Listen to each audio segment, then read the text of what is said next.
Tēnā koutou katoa, kei te mihi nui, ki ngā hoa e mātakitaki mai ana i tēnei wā. Ko waiau, ko tongariro te maunga, ko whanganui te awa, no whanganui ahau. No tēne maka me ingarangi, no kotirana me airani, o ku tipuna rātou katoa.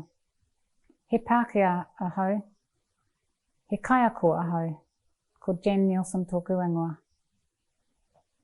A very warm welcome to those of you who are watching today.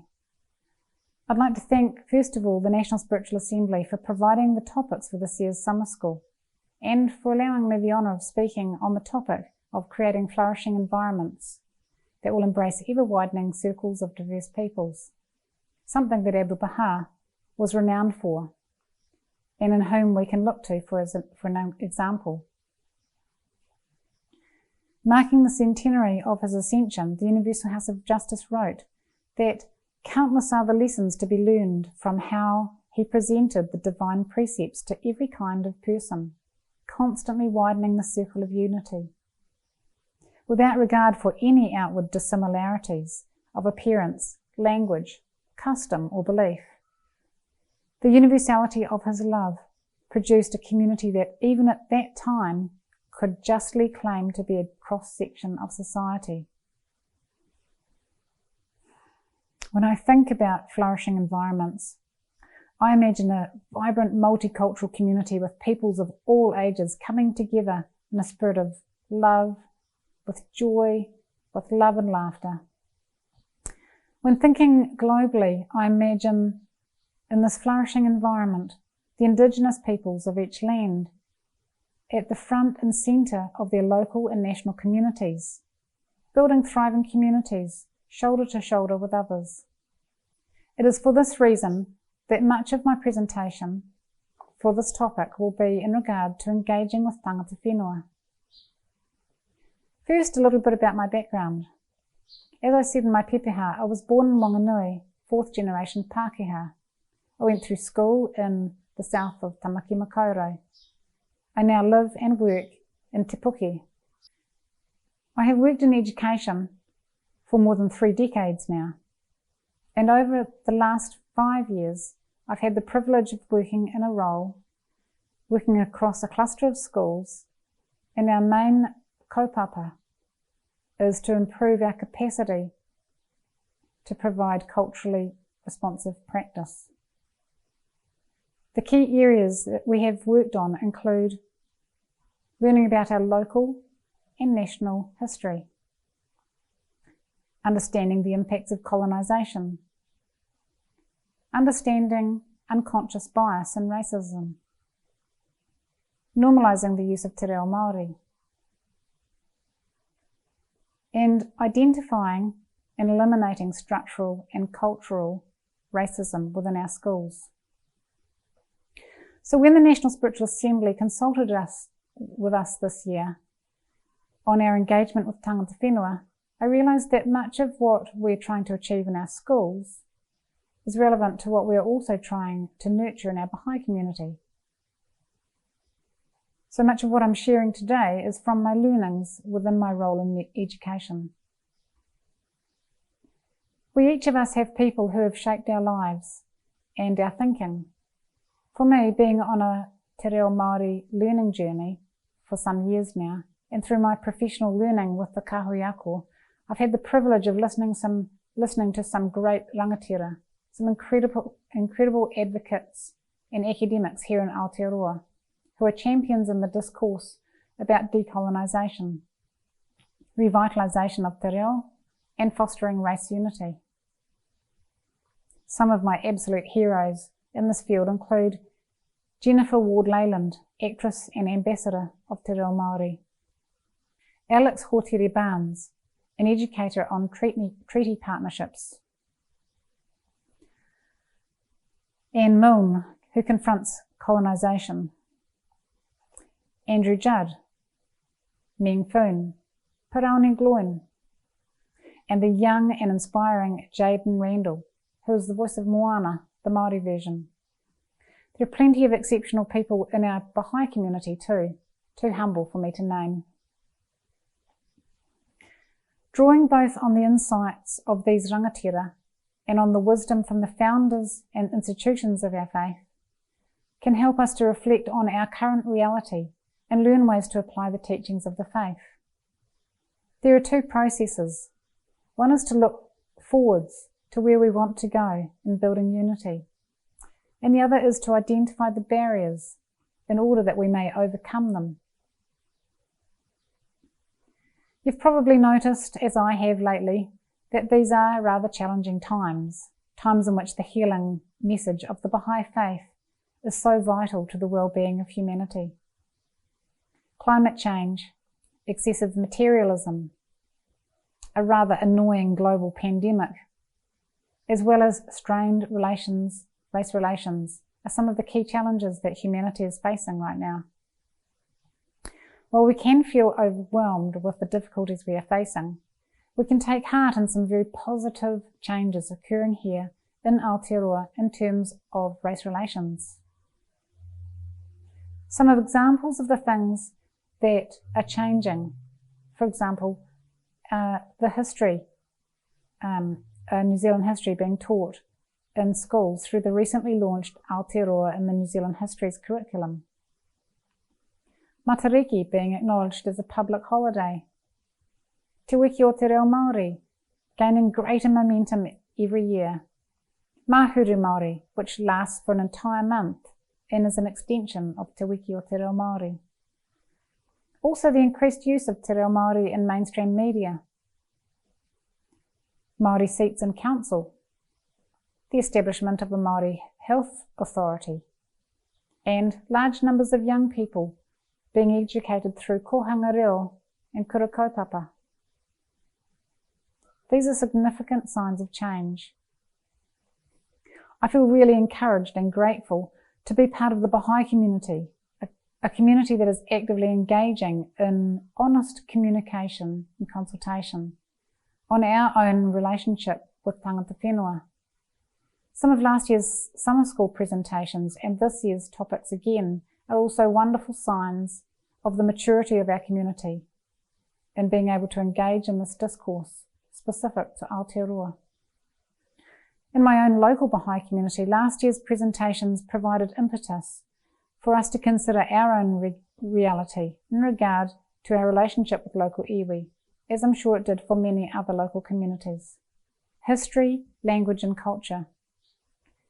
Many of you will be very aware of the letter that was written on the 3rd of July 2020 by our beloved National Spiritual Assembly of Aotearoa to our Baha'i community with some guidance on how to move forward in creating vibrant communities.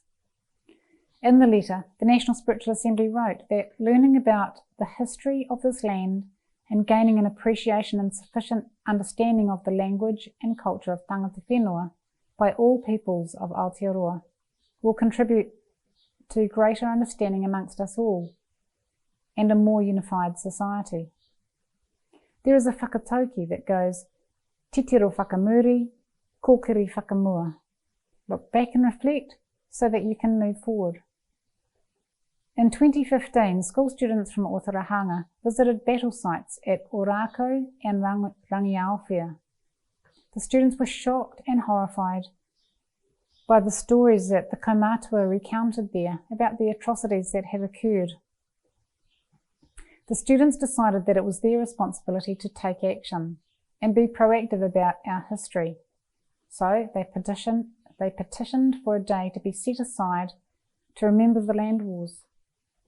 This prompted the government to set a national day marking the 19th century New Zealand land wars on October 28. Additionally, and remarkably, the government announced that our history will be taught in schools, ensuring that future generations will have a much better knowledge and understanding of our history and therefore a better understanding of why things are the way they are today. Recognising the importance of learning about our nation's history is generally accepted in the wider community as essential for us to move forward as a society. It is important that we learn about our history because the evidence shows that an important early step in decolonisation is to shine a light on the impacts and effects of colonisation.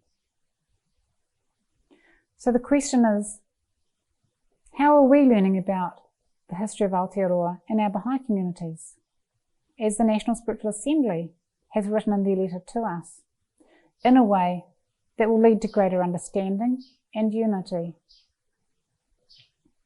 It is important to consider how we can do this as individuals, as a community, and perhaps what role our local spiritual assemblies can play in ensuring that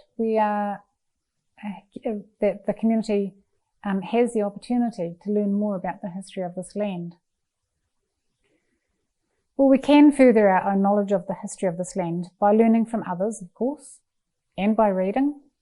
And we can also utilise online videos and podcasts on this topic. There's one podcast that I'd really recommend called The Aotearoa History Show. And a great video series is Land of the Long White Cloud. I believe we could integrate learning about our history within our institute studies. We could also consider utilising formal training providers to learn more about our history and te tiriti or waitangi.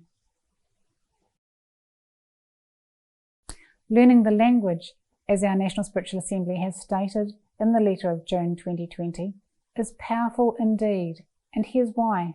Ko te reo Māori, he matapihi ki te ao Māori.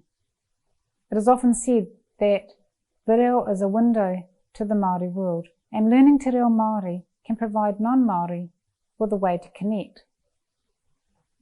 Sir Timoti Karetu was asked in a recent interview by Moana Maniapoto, "Are you all good with Pākehā learning te reo alongside Māori?" His reply was, "I'm good with anybody who makes the effort. I've learned other languages and they've been quite tolerant too. So I believe that if the effort is sincere, then give them all the help they need." And he went on to say, "I also think we've got to rub off on them because it's about more than just the reo. We've got other things that are positives that they need to learn too. And I think that unless they're in our presence, they're never going to acquire these things." Throughout the period of colonisation, the suppression of te reo has been one of the violations that Māori have had to endure. By the 1970s, te reo was at risk of becoming an extinct language. And through the efforts of Māori, te kohanga reo and kura kaupapa were established in the 1980s. It wasn't until 1987 that Māori was actually recognised as an official language here in Aotearoa. Tertiary institutions began offering te reo and Māori studies in the 90s, and through long and sustained efforts, the use of te reo is increasing. As Baha'is, we are committed to establishing justice. One simple thing that we can do is to support the revitalisation of te reo in Aotearoa. For a start, we can do this simply by making an effort to pronounce people's names and place names correctly. In pre-European times, Māori had extensively named places and regions around Aotearoa. Many places were named after historic events, significant people, or natural phenomena. Place names are a way of maintaining history. Through colonisation, new English names were imposed, replacing these Māori names, often with names of military leaders, political leaders, or business people, who in many cases had caused great suffering to tangata whenua. As individual citizens, we can make an effort to learn about and use the Māori place names, the original names right across our nation. This is an act of restoring justice. The National Spiritual Assembly wrote, "It is through understanding, sharing and transforming into practical action the distinctive spiritual and social teachings of the faith that we can offer our greatest contribution to the betterment of society." As a Baha'i community, we can add our numbers to reversing the suppression and loss of language. We can promote justice, healing and unity through learning this beautiful language. I was overjoyed when I heard that many of the friends, Māori and non-Māori, in our Baha'i localities are enrolling in Te Reo Māori courses. Tū meke e hoa mā. No doubt you will be experiencing the bounty of new social connections and a deeper understanding of tikanga Māori. Wouldn't it be brilliant if we could collaborate on initiatives to support these efforts in learning te reo? Perhaps some hui to learn the language, to learn te reo, or to practice tikanga, to learn more about tikanga. And how easy would this be to invite friends from the wider community who also have an interest in te reo and tikanga Māori? Could this be a way of embracing ever-widening circles of diverse peoples? The Universal House of Justice wrote, "It is with such thoughts in mind that Baha'is enter into collaboration as their resources permit, with an increasing number of movements, organisations, groups and individuals, establishing partnerships that strive to transform society and further the cause of unity, promote human welfare and contribute to world solidarity." I recently heard Meng Foon speak at a conference. He was the mayor of Tairāwhiti and is now our current race relations conciliator, a Chinese Kiwi who is a fluent te reo speaker. He gave some advice for beginners learning te reo Māori. He said that when learning a language, it's important to learn lots of vocabulary, particularly nouns and verbs. He said that the first milestone is reached when we acquire a vocabulary of 1,000 words. So by my calculations, that's 20 words a week over a 2-year period. He said to build up this vocabulary and then begin to learn simple sentences. For example, he aha tēnei, what is this? Kei hea koe, where are you? As your vocabulary grows, the words can be utilised in these simple sentences, progressing you to a conversational level. Ahakoa he iti, he pounamu. We may feel insignificant, but we have value. Our combined efforts really are transformative. Even the smallest efforts, such as pronouncing place names correctly, using mihi, pepeha, karakia, whakatauki, these can all make a difference. Learning te reo is a way in which we can make social connections, learn about te ao Māori, and help restore justice, develop a deeper appreciation for and knowledge of the culture, and develop deeper relationships with Māori through this process. One last point is that it's really helpful if you can find some buddies or a buddy to practice with, someone else who is also learning te reo. This speeds up the learning no end. The movement of the Māori people towards Baha'u'llah.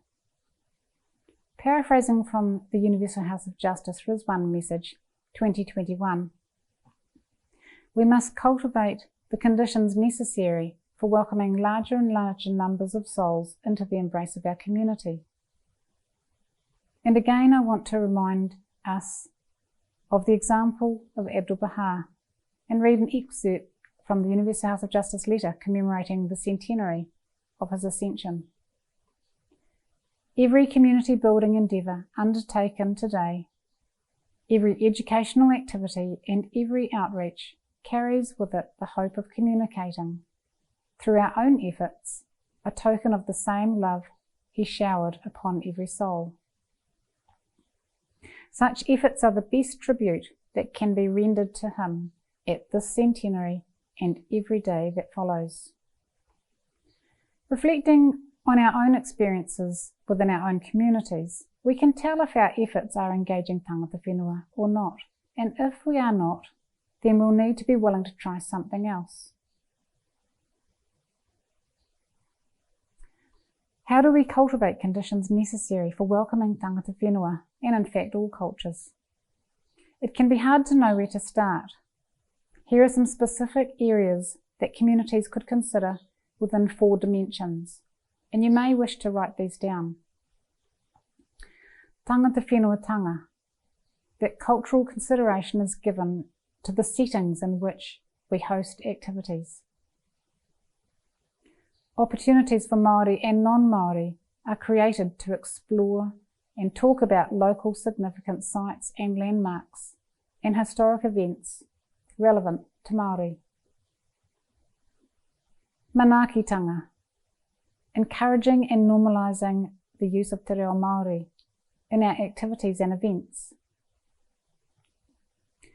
That purposeful and appropriate use of tikanga is competently expressed in our communities. Mātauranga, Māori and non-Māori members of our community explore knowledge relevant to Māori. And I think our training institutes really lend themselves well to this process. That the community provides opportunities for Māori as experts. Mātauranga Māori is evident and integrated in all aspects of our community life. Whanaungatanga, that mutually respectful whānau-type relationships are nurtured with a positive vibe, happy and humorous atmosphere when we gather. The Baha'i community where I live used these dimensions to help us decide on our goals, and it has been a really positive way to strengthen our focus. And I know that a couple of other communities have also used these dimensions to help them to read their own reality and to set goals for future growth. Paraphrasing from the recent Rizwan message, our experience is giving us insight into a more nuanced understanding of the variety of means by which individuals could support the process of engaging large numbers of people, entry by troops. We need to be flexible enough to do what works. Whānau days are an example. They certainly seem to be attracting large numbers of new friends. I think it's the whole family approach partly that makes the whānau days so successful. Whānau days provide opportunities to invite people from the wider community to share their knowledge and expertise. I feel confident that if there were Baha'i community initiatives to support the revitalisation of te reo, we would successfully engage a diverse group of participants, including tangata whenua. Te reo courses are being booked out across the country, which shows that currently there is a real interest in this. Perhaps celebrating Te Wiki o Te Reo Māori as a major focus for our communities this year could be attractive to new friends. I'm going to finish this section with an interesting piece from a letter that Ruhia Khanun wrote on behalf of Shogi Effendi to the New Zealand National Spiritual Assembly in 1957, saying, "Special effort should be made not only to contact Māori in the cities and draw them into the faith, but to go to their towns and live amongst them and establish assemblies in which at least the majority of believers will be Māori, if not all. This would be indeed a worthy achievement." The Institute process. The National Spiritual Assembly stated that our efforts to understand and apply the teachings about race unity and freedom from prejudice follow a path of cooperative learning together, where individuals of different races will have an intimate connection of heart and mind upon which mutual understanding and change depend. The Institute process offers us this opportunity. Experience across the globe is showing the efficacy of the Institute process in creating intimate connections of heart and mind. Study circles, children's classes, devotional meetings and junior youth programs are central to the emergence of a healthy, vibrant community life. The society building power of the faith of Baha'u'llah is being manifested in large part through the Institute process. And this is the foundation upon which the 9-year plan will be built. I am not personally hugely experienced in the Institute process, so I consulted my young Baha'i friend Sarah, who shared her views on how the Institute process provides opportunities for relationship building and overcoming racial barriers. Sarah shared that in her experience, study camps were the most beneficial.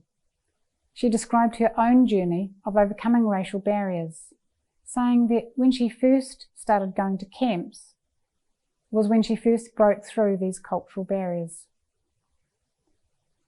Sarah explained that within the Institute process, themes are explored that are deep and relate to anyone.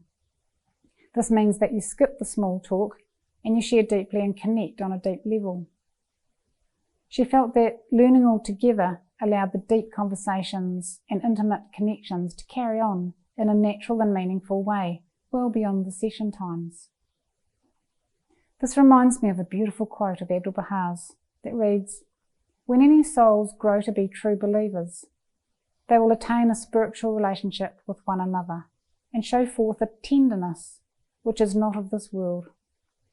They will all of them become elated from a draught of divine love, and that union of theirs, that connection, will also abide forever." Sarah also shared with me that she had experienced the inclusion of strong elements of Māori culture, of tikanga, but said that this depended on the tutors and the settings, and it could go either way.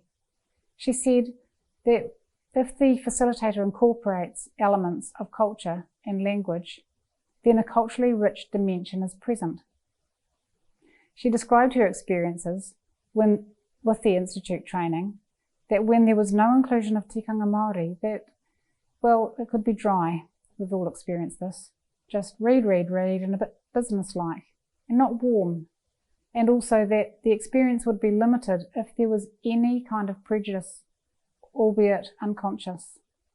So a great deal hinges on tutors. Wouldn't it be amazing if the capacity of Māori tutors who were connected to their mātauranga could be built? It would be wonderful to hear from any community who are planning initiatives to strengthen the capacity of Māori tutors, and indeed also initiatives to strengthen the capacity of our non-Māori tutors to incorporate tikanga and mātauranga Māori in the Institute training. Freedom from racial prejudice.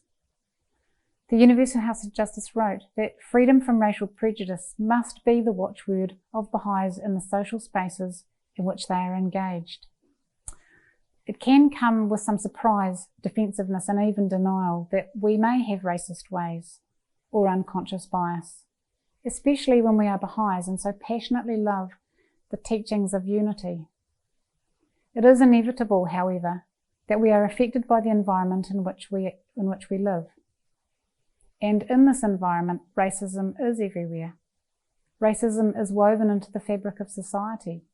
It lives in our systems and structures, shaping our cultural norms. One of the difficulties is that we are living with dominant culture. And it's not until we have the experience of being in a different cultural setting that we can experience uncertainty about how to be, when the cultural norms are not our own. It is then that we can more clearly identify what we normally take for granted. I'm going to show you this picture. Take a look. I'll give you a moment just to see what you notice. So you may have noticed the crayon at the bottom, the boy and the girl, the clouds and a ball. But did you also notice the white background behind this picture? I use this as an analogy for how we may take it for granted that the cultural setting in the background is so normal that it actually becomes invisible. A change in the hearts of those who have ingrained racial prejudice or deep-seated feelings of superiority or inferiority are not easily overcome, the Guardian explained. The road to be travelled will be long and thorny and beset with pitfalls. An important part of this process of changing hearts is to acknowledge that each of us, all of us, have unconscious bias. An incredible role model who shares his experience of this with us is Andrew Judd, the ex-mayor of Ngā Motu, New Plymouth. I had the great pleasure of listening to him recently at a conference just a few weeks back. He's absolutely remarkable for his honesty about his own racist thoughts and his willingness to shine a light on these. You can view his TED Talk, Lessons from a Recovering Racist. Andrew Judd describes his own unconscious bias and negative thought patterns that he became conscious of when he started interacting with tangata whenua and visiting marae in his role as a mayor, and engaging with iwi for the first time in his life. Acknowledging our own bias is some of the important work that each of us needs to do in order to be able to make the deep personal change that is required to break down racial barriers. So how is unconscious bias formed? Unconscious bias is triggered by our brain automatically making quick judgments and assessments. These judgments are influenced by our background, our personal experiences, societal stereotypes, and cultural context. The human mind has evolved to form impressions of other people and categorise them instantaneously. It's actually a protective function. We need to be able to determine whether someone is safe, warm, attractive, approachable, trustworthy. Our brains have therefore evolved to associate people instantaneously with stereotypes in order to make sense of the social world. Unfortunately, however, we tend to just do that without really being conscious of it, and the implication is that we can act in a discriminatory way without really meaning to. We understand that people generally have a natural affinity with people who are like themselves in regard to ethnicity and age and gender. This doesn't serve us very well when we are wanting to create vibrant communities, inclusive of ever-widening circles of diverse peoples. So how do we overcome our unconscious bias? It would be ridiculous to imagine that we're aware of our own unconscious bias, because by definition we're unconscious to these biases. But I think the first step is to accept that each of us has them. I have read some studies of New Zealand doctors who have audited themselves in regards to the treatments that they prescribed to their patients. The doctors reported that they felt that they did not discriminate and were equitable in their treatments, but when they looked to see if the treatments that they had prescribed had been affected by the ethnicities of their patients, to their surprise that they found that there were significant variables. I really like this idea of self-auditing and have found it useful for myself in uncovering my own unconscious biases. I've been using a form of self-auditing just in an informal way, in particular to reflect on my responses to individuals when I've been in groups consulting together, maybe through the Baha'i community or in my work. I reflect on how well I've listened to each member of the group and how much value I gave to each participant's contribution. And if I'm honest, I'm aware that participants' age and race do make a difference to the reactions that I have to their contributions. Through participating in treaty workshops, I realised that a lot of my own unconscious biases were created through the negative images and stereotypes in the media that I'd been exposed to growing up in the 70s and 80s. I really believe that being exposed to diversity in our media is really powerful. The most effective way to overcome prejudices is to expand our experiences so we're having meaningful interactions with people from diverse backgrounds. This is something wonderful that our Baha'i community offers us. When we see people as individuals, because we get to know them, the assumptions that we have based on group fall away. I remember having this experience when I first learned about the faith as a young teenager, going along to Baha'i gatherings, and I came into contact with people from cultures that until then I'd really only experienced them through the biased reporting on TV. It was such a wonderful and liberating experience to connect warmly with these new friends. what an advantage our tamariki have if we are encouraging them to have diverse social connections. Systematic effort is key to progress. Shoghi Effendi wrote that a supreme effort is needed on the part of the predominant white race to systematically transform attitudes and behaviours and contribute to this process of change. Alex Hotere Barnes identifies some prerequisites that support this transformation, and I believe these points would be well worth consulting about in our local contexts. If you're taking notes, you may want to write these points. 1. Cultivating justice and empathy. 2. Being part of supportive networks. 3. Timely and relevant information. 4. Putting new ideas into practice. 5. A shift from self-interest to collective interest. 6. Pākehā educating Pākehā about change strategies. 7. Ongoing, regular encounters with te ao Māori. You may have heard the analogy of the river, where one side of the river is te ao Māori, the Māori world, and the other side of the river is te ao Pākehā, the Pākehā world. The river represents te tiriti, and there is a bridge going from one side to the other. Māori often see themselves as the ones that are coming across the bridge to te ao Pākehā, and that this needs to go both ways. The way I see it, Pākehā and other non-Māori often need support in traversing the bridge. Not knowing how to connect with te ao Māori can be a barrier to forming healthy interracial relationships. Alex Hotere Barnes describes this as Pākehā paralysis. It is essentially fear that stops us taking the practical steps that we need to take. Many of us worry about doing something wrong when mixing with cultures different from our own. It's inevitable that we will mess up along the way, but the National Spiritual Assembly remind us that what is required from the Friends is patience, faith, avoidance of a success or failure mentality, and an orientation to building on strengths. This work is too important to wait until we feel ready. We need to start where we are and then just put the work in and learn as we go. We need to be collaborators in practical action. We need to be future-oriented.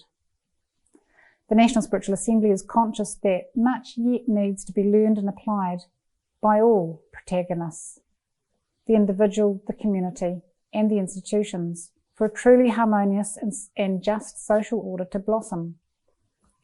Transformation takes individual and collaborative action to provide space for Indigenous ways of knowing and being. These actions can lead to radical personal and societal change. The Universal House of Justice in 2015 wrote that ultimately it is systematic, determined and selfless action undertaken within the wide embrace of the plan's framework that is the most constructive response of every concerned believer to the multiplying ills of a disordered society. The institutions need to first read their reality to what their relationship is with te ao Māori and Māori, to make plans to nurture understanding and unity, and then to systematically reflect and review. All of this needs to be coherent with the community building processes and could tie in with the 3 monthly cycles. If we aren't considering our engagement with tangata whenua and our inclusion of tikanga, mātauranga Māori and te reo Māori in a consistent and systematic way, then we run the risk of having a lack of diversity and vitality in our community. Within our Baha'i communities, we have an opportunity in all of our activities to integrate tikanga and mātauranga and to find opportunities to strengthen networks that allow us to connect with te ao Māori. For individuals, education will enable us to understand the barriers within ourselves and personal opportunities for growth. Education will help us develop cultural competencies. Education can also motivate us. We have been given guidance from the National Spiritual Assembly to learn about the history of this land, to grow our understanding of the language and culture of tangata whenua. In conclusion, it is important that we continue to strive for change by considering our own limiting prejudices and unconscious bias, learning about the history of Aotearoa, learning te reo Māori, at the very least, learning how to pronounce Māori names and places correctly, and with respect. As we develop cultural competencies, barriers are broken down and make way for true friendship to be formed. Lynn Davis in 2010 wrote, "Relationship building is an ongoing process that is fluid and unfolding. It requires commitment, attention, awareness, and communication. There are ups and downs, but through it all, there are tremendous opportunities to work in solidarity and to make changes that will result in a more just world for present and future generations." Thank you for joining me today. As a way of providing some support material for this presentation, I've created a Google site with some brilliant podcasts and video clips. You'll just need to email me at aotearoa.together@gmail.com and I'll send you the link to the Google site. Please include in your email what community you are from. Also, I've set up a Facebook page for anyone wanting to share information about any initiatives happening in local communities. This could be a great way to collaborate if we're wanting to host hui or wanting some help from each other. Just search for Aotearoa Together.